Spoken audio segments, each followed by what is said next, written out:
Les conflits de famille sont toujours fâcheux. Les querelles de famille sont la cause parfois de maladies physiques. Les luttes de famille sont pénibles et déplaisantes. Mais aussi terribles qu'elles soient, ce qui est pire encore, c'est qu'il y a des personnes qui redoutent le processus de la réconciliation plus que le conflit lui-même. Voilà pourquoi il y a beaucoup de croyants chrétiens qui trouvent que c'est plus facile de rester séparés que de se réconcilier. Mais pourquoi? Je me le demandais dans mon esprit et je voulais vraiment savoir et j'ai commencé à puiser au fond de mon cœur dans les 30 années d'expérience dans le ministère. À propos, ce dimanche est le 30e anniversaire de mon ordination.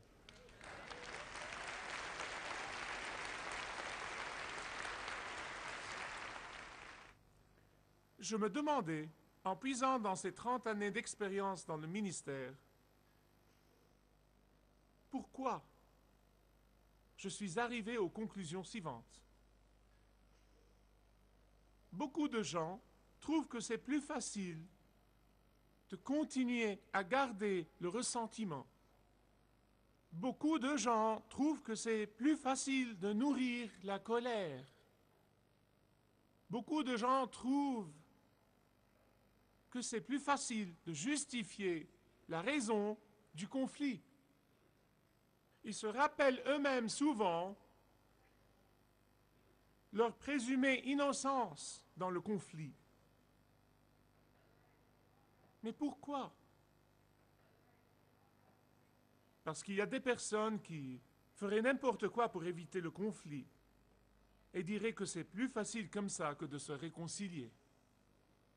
Dans le dernier message, nous avons vu Jacob qui boitait à travers le fleuve. Maintenant, si c'est votre première visite ou votre première fois là, nous étudions une série intitulée Portrait de la grâce. Donc prenez les enregistrements à la fin du service et suivez la série tout entière. Il boitait à travers le fleuve après que Dieu eut frappé sa hanche. Mais après que Dieu eut lutté avec Jacob et que Dieu eut gagné et Jacob se fut rendu, après que Dieu eut confirmé à Jacob encore une fois son plan pour sa vie, son plan pour son futur et le fait que le Messie viendrait à travers lui, après la joie d'avoir rencontré Dieu face à face, après la joie de la victoire et les bénédictions provenant de la reddition à Dieu, maintenant, il était temps que Jacob fasse ce qu'il n'avait pas voulu faire pendant 20 ans. Maintenant, il était temps pour Jacob de faire ce qu'il avait redouté de faire pendant 20 ans. Faire quoi? Purifier le passé. Purifier le passé. Faire face à son frère Ésaü qu'il avait lésé, qu'il avait tréché il y a 20 ans. Son frère Ésaü de qui il avait volé le droit d'aînesse. Jacob, dans son esprit, ne savait pas si la colère de son frère était toujours vive ou apaisée. Il n'avait aucune idée. Mais il savait qu'après avoir rencontré Dieu, il devait affronter son passé. Et maintenant, Jacob fait face à Ésaü avec l'assurance de la protection de Dieu et sa bénédiction. Néanmoins, Jacob devait s'amender. Il devait s'acquitter des péchés du passé et régler cette affaire du passé.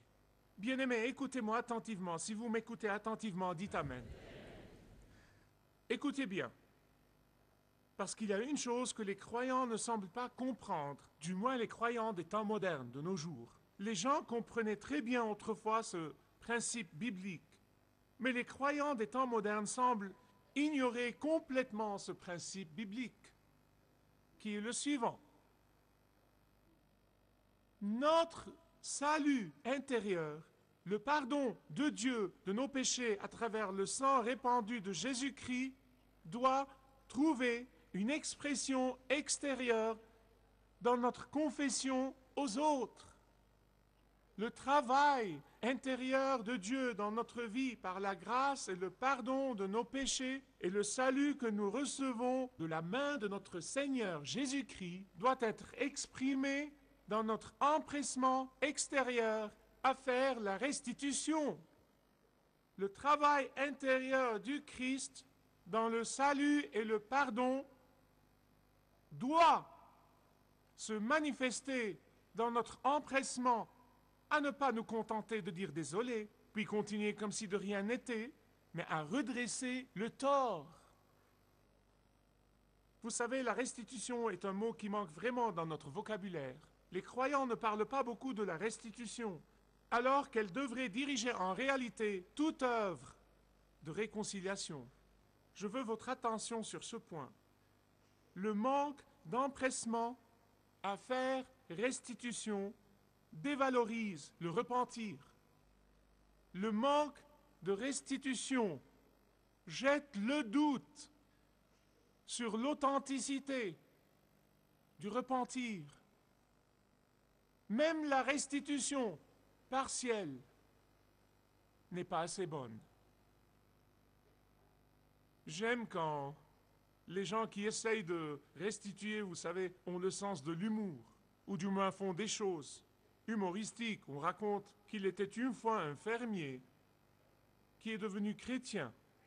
Et après sa conversion, il a lu la Bible, il a lu que quand Zachée, après avoir grimpé sur l'arbre pour voir Jésus, s'est retrouvé face au Seigneur Jésus-Christ à Jéricho. Il a dit, je vais rembourser toutes les personnes que j'ai volées. Le fermier l'a lu dans la Bible et il a dit, eh bien, vaut mieux que je fasse restitution. Il va donc chez le pasteur et lui dit, pasteur, j'ai essayé de restituer et j'ai retourné la corde que j'avais volée de l'étable de mon voisin. Mais mon voisin refuse de faire la paix. Et le pasteur, qui était lui-même fermier à mi-temps, lui dit, laisse-moi te poser une question, est-ce vraiment la seule chose que tu avais volée de l'étable de ton voisin? Et l'homme dit d'un air penaud, eh bien non, je n'ai pas rendu ce qui était à l'autre bout de la corde. Il dit, eh bien, qu'y avait-il à l'autre bout de la corde? Il dit, le veau primé de mon voisin. Il a rendu la corde, mais il a gardé le veau. La restitution partielle n'est pas assez bonne. Elle n'est pas assez bonne. Je vous prie d'ouvrir vos Bibles à Genèse 33, verset 3. Genèse 33, 3. Remarquez que quand Jacob a rencontré son frère Ésaü, il a immédiatement commencé sa mission de faire restitution. Il n'a pas dit « je suis désolé ». En fait, vous savez quoi? Nous ne l'entendons jamais dire « je suis désolé ». Mais il a commencé sa mission de restitution. Il s'est prosterné 7 fois. 7 fois, il s'est prosterné devant son frère Ésaü.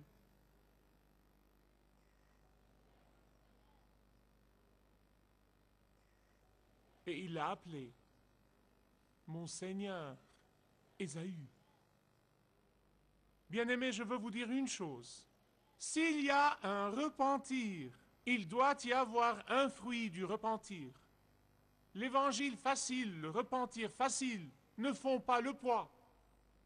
Quand Jacob a reçu le pardon du Seigneur pour ses péchés, il est devenu prêt à confesser son péché contre son frère et à demander son pardon. Laissez-moi vous demander,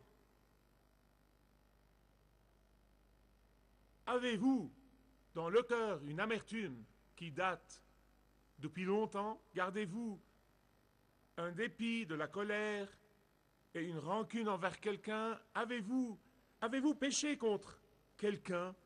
Avez-vous été sous la conviction d'avoir péché contre Dieu? Avez-vous été sous la conviction d'avoir fait tort à quelqu'un ou d'avoir profité ou abusé de quelqu'un ou d'avoir pris la propriété de quelqu'un d'autre, ou bien d'avoir lésé quelqu'un, ou d'avoir privé Dieu de sa dîme et de ses offrandes. Laissez-moi vous dire avec l'autorité de la parole de Dieu, ce n'est pas Michael Youssef qui parle, mais ça c'est l'autorité de la parole de Dieu. Aucun chant ou cantique que vous pouvez chanter, aucune étude biblique à laquelle vous pouvez assister, aucun sermon que vous pouvez écouter ne peuvent en fait vous aider ou changer votre cœur. Aucune justification ou rationalisation qui dit « Eh bien, j'ai fait ceci à cause de cela » ou « J'ai dû faire ce que j'avais fait à ce moment-là » ou « N'importe qui dans ma situation aurait fait de même. » Non, non, non, non, non. Ça ne va pas vous aider. Ça ne va pas vous aider. Rien de ceci ne peut remplacer la réparation du tort. Jacob s'est prosterné 7 fois et a appelé son frère « Mon Seigneur » Ésaü, et a insisté pour qu'il accepte ses cadeaux. Bien-aimés, je veux vous dire, demander le pardon demande de l'humilité. Croyez-moi, ça demande de l'humilité. C'est très important. Je vous prie d'écouter attentivement. Écoutez attentivement. Je ne veux pas que vous manquiez ça. Parce que nous ne comprenons pas souvent que quand nous nous proposons dans nos cœurs de faire la restitution, quand nous nous proposons dans nos cœurs de chercher le pardon de ceux à qui nous avons fait tort, Dieu fait son travail aussi sur l'autre partie. Il ne travaille pas juste sur nous, il ne travaille pas juste sur moi, il travaille sur l'autre personne. Dieu travaille sur l'autre partie. Laissez-moi vous le montrer là dans la Bible, là dans Genèse 33. En fait, tout ce que nous avons appris, que nous avons vu à travers cette série de messages portraits de la grâce, tout ce que nous avons appris en ce qui concerne Ésaü, c'est qu'il était impie, il ne craignait pas Dieu, il était égoïste, il aimait la satisfaction immédiate, il était rêche et dur et sauvage. C'est tout ce que nous savons sur Ésaü. Mais Dieu était déjà allé devant Jacob et avait changé même le cœur d'Ésaü, et avait préparé le cœur d'Ésaü pour pardonner à son frère. Bien-aimé, avant que Dieu eût touché le cœur de Jacob, comme nous l'avons vu dans le dernier message, avant que Dieu eût lutté avec Jacob et lui amené à la soumission, Jacob avait envoyé les autres devant lui. Et vous remarquez qu'il avait gardé sa femme préférée et son fils préféré derrière. Il avait envoyé Léa et ses garçons. Il complotait, il manœuvrait, il opérait toujours. Le vieux Jacob tient le coup. Vous savez, dans son esprit, bien, si je faisais ça, il ferait ça, et si seulement je faisais ça. Non, mais c'est le vieux Jacob que nous avons vu tout ce temps. Mais quand Dieu a lutté avec Jacob, Jacob est devenu franc. Il est devenu franc. Je ne veux pas que vous manquiez ça. Ayant été conquis par Dieu, il a maintenant un nouveau courage pour faire face à ses péchés passés. Ayant été conquis par Dieu, il a maintenant une nouvelle force pour aller faire face à son frère Ésaü. Non pas par sa propre force, non pas par sa propre puissance, il se serait caché 20 ans de plus, mais maintenant, il le fait par la puissance de celui qui l'a conquis.